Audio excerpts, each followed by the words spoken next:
कक्षा 11वीं के सभी विद्यार्थी ध्यान दें। आज की इस क्लास में भूगोल का एक प्रश्न पत्र हम कंप्लीट करेंगे, जो त्रैमासिक परीक्षा के लिए बहुत ही महत्वपूर्ण पेपर है। तो आपका जो पेपर है वो 80 नंबर का है, लेकिन जो प्रश्न मैं आपको इस वीडियो में बताने वाली हूँ, उससे आप 60 अंक एग्जाम में अच्छे से ला सकते हैं। इसके लिए आपको पूरा वीडियो लास्ट तक देखना है और सारे प्रश्नों को अच्छे से कंप्लीट करना है। तो चलिए जल्दी से प्रश्नों को पढ़ लेते हैं। तो पहले प्रश्न में सही विकल्प आपको चुनना है। निम्नलिखित में से किस विद्वान ने भूगोल शब्द का प्रयोग किया? तो इसका आंसर आएगा आपका इरेटोस्थनीज, यानी कि ग नंबर वाला सही। दूसरा है, निम्नलिखित में कौन सी संख्या बिग बैंग घटना को प्रदर्शित करती है? तो इसका आंसर आएगा 13.7 अरब वर्ष। तीसरा है, निम्न में से कौन सा सेल अवसादी है? तो बलुआ पत्थर। चौथा है, वायुमंडल में ऑक्सीजन की मात्रा है तो कितनी है? 21%। पांचवा है, भारत का क्षेत्रफल कितना है? तो इसका आंसर आएगा 35.5 लाख वर्ग किलोमीटर। तो ये आपके यहाँ पे 5 सही विकल्प है। अच्छे से स्क्रीनशॉट ले आप, फिर हम अगले प्रश्न को पढ़ेंगे। तो स्क्रीनशॉट लिया होगा। चलिए रिक्त स्थानों को पढ़ते हैं। तो पहला रिक्त स्थान, भारत के मध्य से डेडेस रेखा गुजरती है। तो कौन सी रेखा गुजरती है? कर्क रेखा गुजरती है। दूसरा है, पृथ्वी पर जीवन 150 वर्ष पहले आरंभ हुआ। तो 380 करोड़ वर्ष पहले आरंभ हुआ। तीसरा है, ग्रेनाइट और बेसाल्ट 150 सेलों का उदाहरण है। तो इसका आएगा आग्नेय।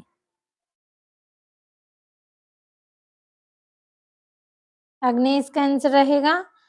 चौथा है, उष्ण मरुस्थलों में 150 एक महत्वपूर्ण अपरदन का कारक है। तो इसका आंसर आएगा पवन। पांचवा है, भूकंप मापी यंत्र 150 कहलाता है। तो सिस्मोग्राफ। तो यहाँ पे हम भर लेंगे सिस्मोग्राफ।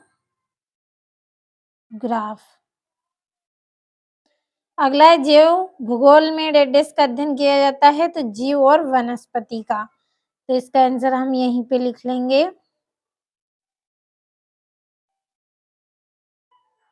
जीव और किसका? वनस्पति का।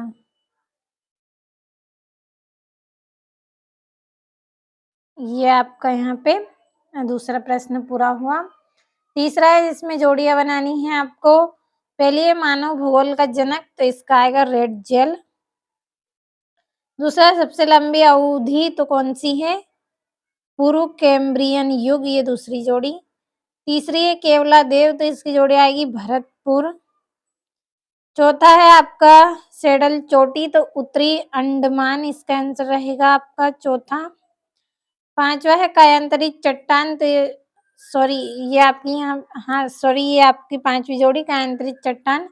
तो इसका आएगा संगमरमर। तो ये आपकी पांचवी जोड़ी हो गई। तो अच्छे से आप कंप्लीट करें, फिर हम अगले प्रश्न को पढ़ेंगे। तो स्क्रीनशॉट आप लीजिए। चलिए चौथे प्रश्न को पढ़ते हैं।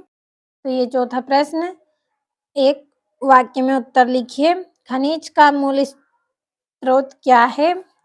तो क्या है इसका आंसर आपका? मैग्मा। मैग्मा आएगा इसका आंसर।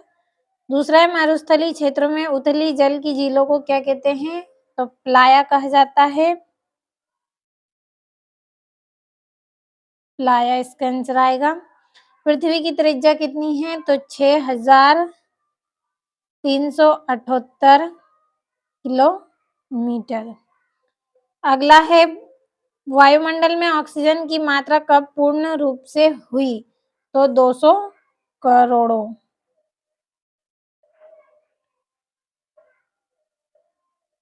तो चलिए तो ये 200 करोड़ इसका आंसर आएगा। अगला है आपका, भारत किस गोलार्ध में स्थित है? तो उत्तरी गोलार्ध में। तो चलिए लिख लेते हैं। इसका आएगा आपका उत्तरी गोलार्ध। उत्तरी गोलार्ध। छठा है, कश्मीर हिमालय का कौन सा ठंडा मरुस्थल कहलाता है? तो इसका आएगा उत्तरी पूर्व भाग। तो हम यहाँ पे भर लेंगे उत्तरी पूर्व भाग। अगला है आपका 5वां प्रश्न जिसमें सत्यासत्य है। हिमानी लटकती घाटी बनाती है तो ये आपका आएगा सत्य। दूसरा है पृथ्वी की सतह एक रूप है तो इसका आंसर आएगा आपका असत्य। तीसरा है गैसों के झुंड से निर्मित विशाल ग्रहों को जोवियन ग्रह कहते हैं तो ये सत्य रहेगा। अगला है सोना और चांदी एक तत्वीय खनिज है तो इसका आएगा आपका सत्य। और मालद्वीप बंगाल की खाड़ी में स्थित द्वीपीय देश है तो इसका आएगा असत्य। और हिमालय की उत्पत्ति से पूर्व यहाँ पर टेथिस सागर था तो ये आपका सत्य। तो ये आप कंप्लीट कर लें। और ये आपके यहाँ से 2-2 नंबर के प्रश्न हैं। भूगोल की एक परिभाषा लिखिए। 7वां हमारे वायुमंडल में क्या क्या पाया जाता है। 8वां भूकंपीय तरंगों के छाया क्षेत्र क्या है। 9वां खनिज क्या होते हैं उदाहरण सहित बताइए। 10वां बरखान किसे कहते हैं ये कहाँ पाए जाते हैं तो स्क्रीनशॉट लें। अब चलिए पढ़ते हैं 11वें प्रश्न को। तो संपूर्ण भारत की तट रेखा की लंबाई लिखिए। 12वां पश्चिमी तटीय मैदान पर कोई डेल्टा क्यों नहीं है। और 13वां अपोहा से क्या तात्पर्य है।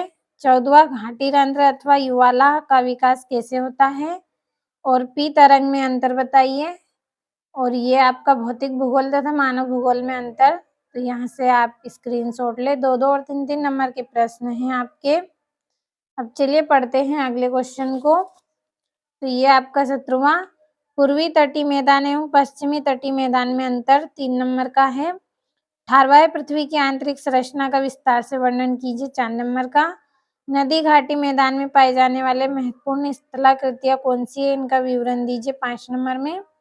और 20वां है निम्नलिखित का नामांकित चित्र बनाइए तो ये 5 नंबर का है। अच्छे से स्क्रीनशॉट के माध्यम से आप कंप्लीट कर लें।